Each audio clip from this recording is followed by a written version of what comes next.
এই যে মেয়েটিকে যেভাবে হত্যা করা হয়েছে, আমার ব্যক্তিগত বিশ্বাস এটা একজনের কাজ নয়। একটি লোককে আইডেন্টিফাই করে তাকে ফাঁসির সাজা শোনালে তো লোকের মনের মধ্যে কনফিডেন্স ফিরে আসবে না। আমি টাকা তখনই দিতে পারবো যখন আমার পকেটে টাকা আছে।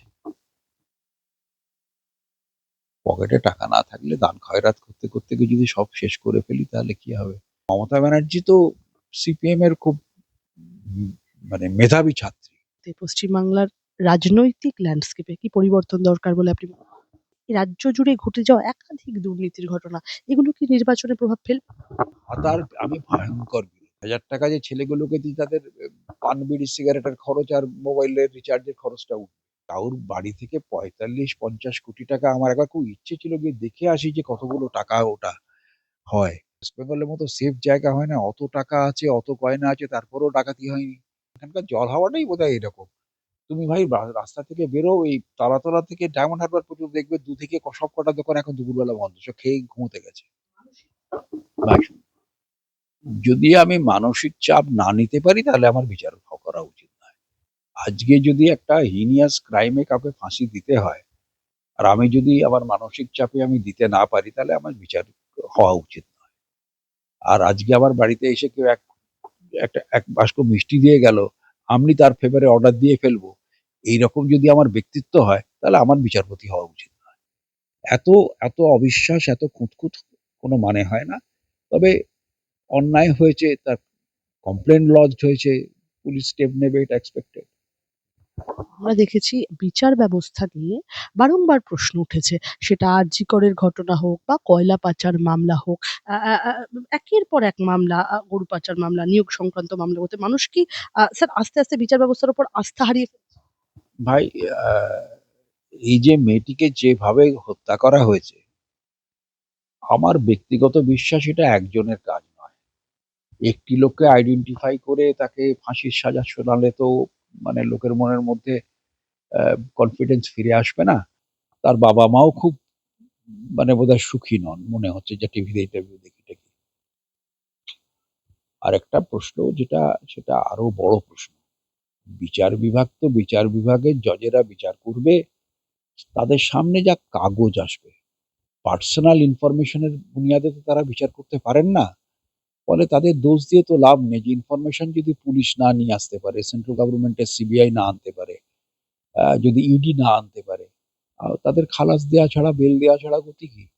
তবে ভাই আমি আবার বলছি, অনুব্রত মণ্ডলের ক্ষেত্রে তার যা রেকর্ড, তার বেল হবার পরে তাকে বীরভূম জেলায় ঢোকাটা অন্তত নিষিদ্ধ করা উচিত ছিল। কারণ ফিরে এসেই উনি করে যেমন যেভাবে তিনি লোকাল ওসিকে যে ভাষায় কথা বলেছিলেন, ভাই কোনো ভদ্রলোক ওই ভাষায় কথা বলে না।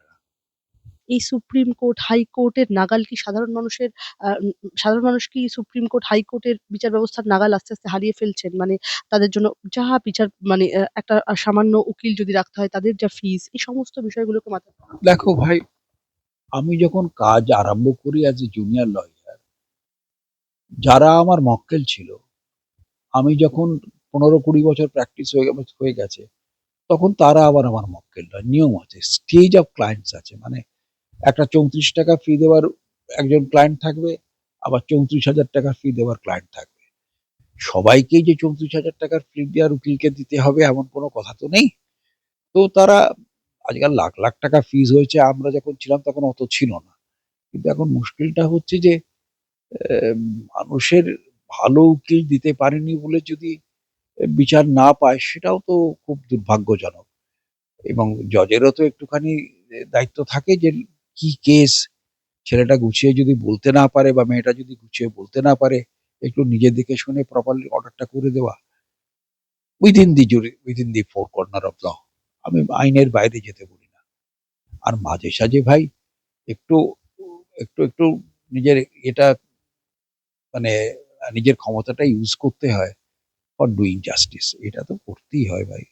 পশ্চিমবঙ্গে আ এখন কি মানে পশ্চিমবঙ্গে কি রুল অফ ল বাস্তবে কার্যকর? নাকি প্রশাসনিক প্রভাব বিচার ব্যবস্থাকে রীতিমতো চাপিয়ে দিচ্ছে? না, বিচার ব্যবস্থা যদি চাপে থাকে তাহলে সে জজের জজ হওয়া উচিত নয়। ব্যাপারটা হচ্ছে কি, মানে খবর কাগজগুলো এবং নিউজ চ্যানেলগুলোর এতগুলো সংখ্যা বেড়ে গেছে, তারা তো আর খবর রাখলে তাদের ব্যবসা চলে না। তারা ওপিনিয়ন বিক্রি করছে এবং কোর্টে আলোচনার সময় অনেক কথা হয়। সেগুলো যদি অর্ডারে না যায় তার তো কোনো মূল্য নেই। সেগুলোকে নিয়ে আলোচনা করছে। কেন করছে আমি বুঝে উঠতে পারছি না।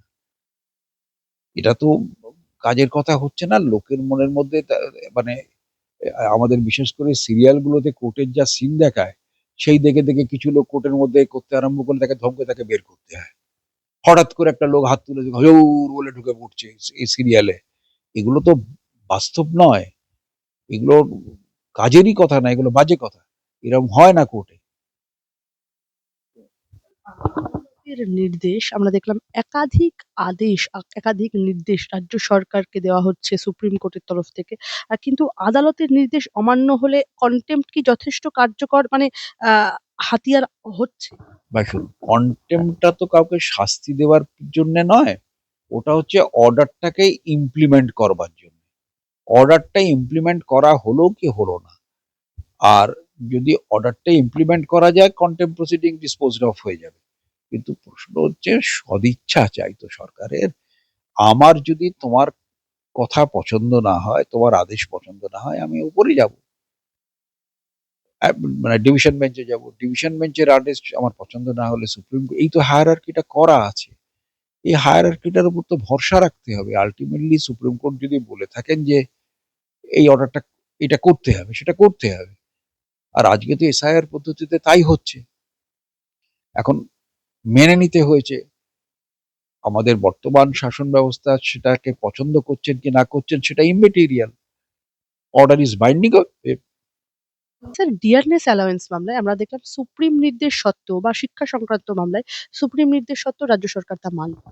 আমি টাকা তখনই দিতে পারবো যখন আমার পকেটে টাকা আছে।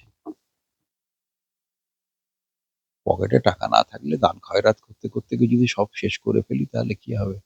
যে রাজা হর্ষবর্ধনের গল্প ছিল না, শেষ দান করতে আরম্ভ করতে নিজের পরনের কাপড়টাকেও দান করে দিয়ে শুধু একটা পাতলা সুতির কাপড় পরে বাড়ি আসতেন।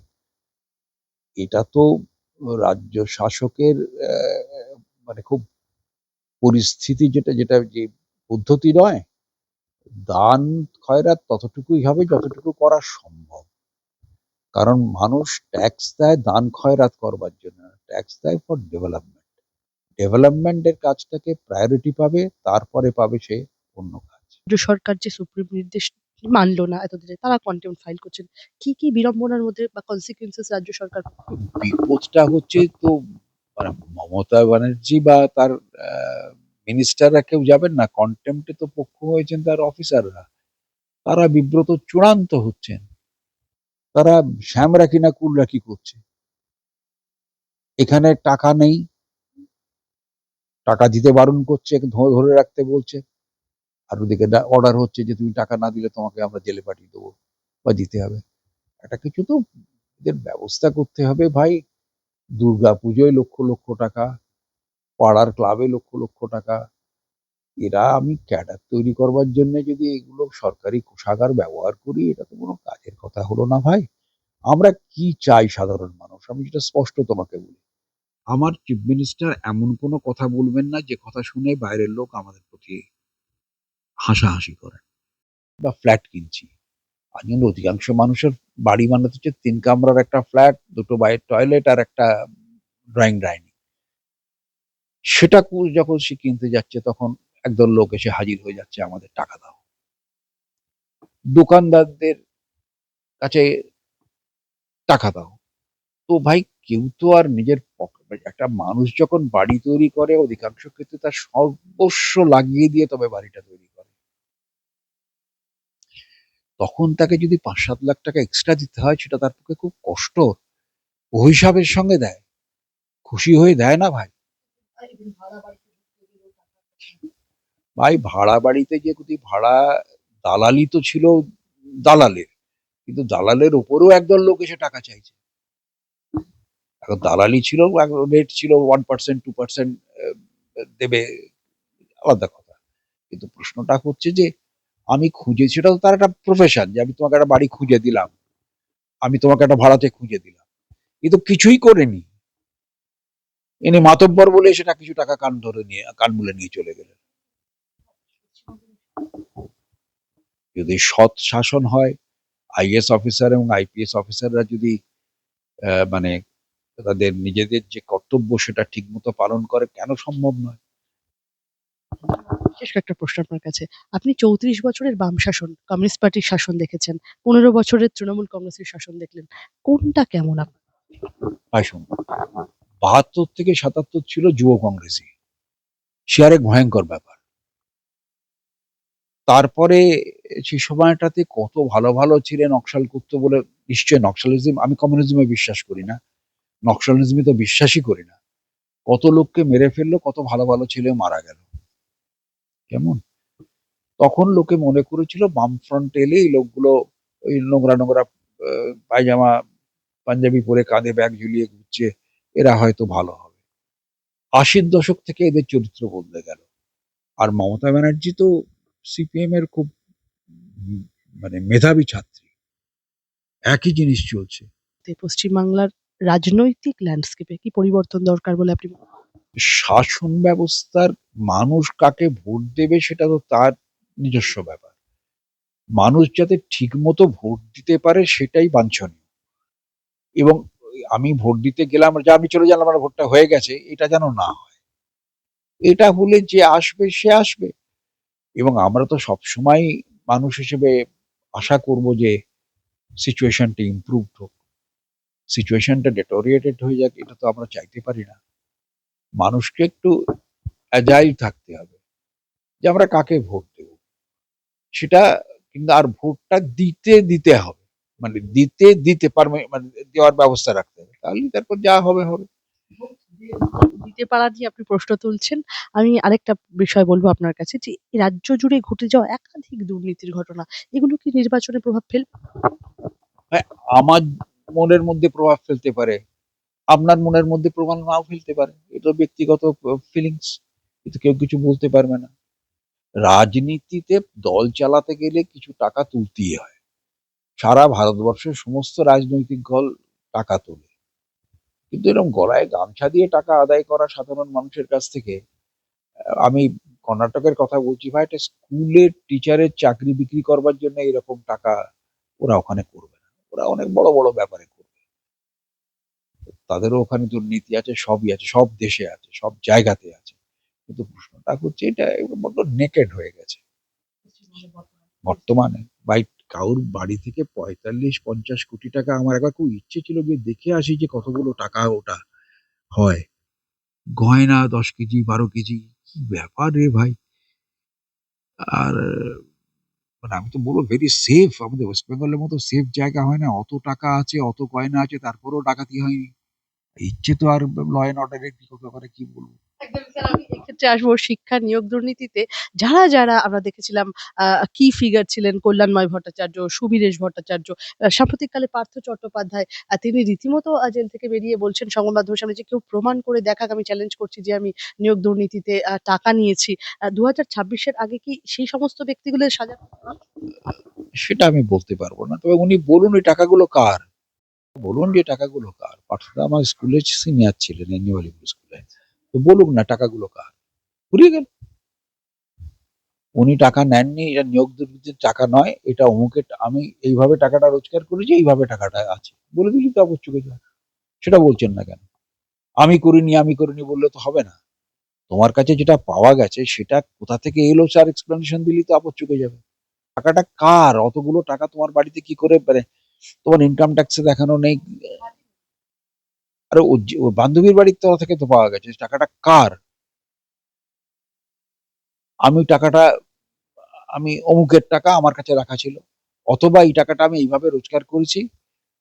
আমি ট্যাক্স দিইনি। আমি ৮৪% বা ৮০% ট্যাক্স দিয়ে আমি সেটাকে রেগুলারাইজ করব। যা পারেন নিজেকে তো বুঝতে হবে টাকাটা কার। এই যে ভাতা সিস্টেম, ছেলেমেয়েরা ভাতা নিচ্ছে, ওনার চোখে জল আসছে। লক্ষ্মীশ্রী যখন ছিল তখন তো উনি মিনিস্টার ছিলেন। তখন জল আসেনি চোখে। ওইখানে যে কাজের মেয়েগুলো বাড়িতে কাজ করে, প্রত্যেক বাড়িতে ২টি-৩টি করে মহিলা। মেয়েদের সংখ্যা তো বেশি। তারা সকলেই নিচ্ছে, আবার লোকের বাড়িতে কাজ করছে। লক্ষ্মীশ্রীটা কি তাদের দেওয়ার কথা ছিল যাদের রোজগার আছে তাদের? যাদের কোনো রোজগার নেই তাদের? তো বেশ পাচ্ছে তারা। যুবসাথী প্রকল্প ১৫০০ টাকা করে বেকার যুবকদেরকে দেওয়া হচ্ছে। এ কি রাজ্য সরকার স্যার এটা করতে পারে? এই মুহূর্তে পশ্চিমবঙ্গের তার আমি ভয়ঙ্কর বিরোধী। তুমি কিছু টাকা দাও ওদের হাতে। নিয়ে বলো যে তোমরা ব্যবসা করো, বাণিজ্য করো, কিছু করো, করে পারলে টাকাটা শোধ দাও, বিনা সুদে তোমাকে লোন দিলাম। তাহলে টাকাটা মানে রোল করে, একটা ডেভেলপমেন্ট হয় দেশে। ১,৫০০ টাকা যে ছেলেগুলোকে দিই তাদের পান বিড়ি সিগারেটের খরচ আর মোবাইলের রিচার্জের খরচটা উঠবে। আর কি হবে? দুর্ভাগ্যজনক। কটা ভালো ছেলে বা মেয়ে কলকাতায় আছে, সব চলে যাচ্ছে। তারা বাইরে গিয়ে ব্যাঙ্গালোরে তো আমি ছিলাম প্রায় ৩ বছর, প্রায় ১০ জনের মধ্যে ২ জন একজন বাঙালি। আজকে ম্যাড্রাসে বলো, পুনাতে বলো, গুরগাঁওতে বলো, হায়দ্রাবাদে বলো, কত বাঙালি ছেলে মেয়ে কাজ করছে। সেখানে গিয়ে তো তারা ঠিক মতো কাজ করছে। আর আমাদের কাজের বড়, এখানকার জল হাওয়াটাই বোধহয় এরকম। তুমি ভাই রাস্তা থেকে বেরো, এই তালাতলা থেকে ডায়মন্ড হারবার পর্যন্ত দেখবে দু থেকে সব কটা দোকান এখন দুপুরবেলা বন্ধ, সব খেয়ে ঘুমোতে গেছে। কি রে ভাই, অফিসের মতো দোকান হবে তো? যদি ৮টায় খোলা হয়, দুই ভাইয়ের দোকান, এক ভাই একটু পরে এসে এক ভাই একটু বাড়ি গিয়ে খেয়ে আসবে, তা নয়, সব বন্ধ। দরকার নেই। আমাদের মানে ইচ্ছেটা এই কেমন জানি নষ্ট হয়ে গেছে। অনেক ধন্যবাদ আপনাকে আজ আমাদের সঙ্গে থাকার জন্য। অনেক ধন্যবাদ।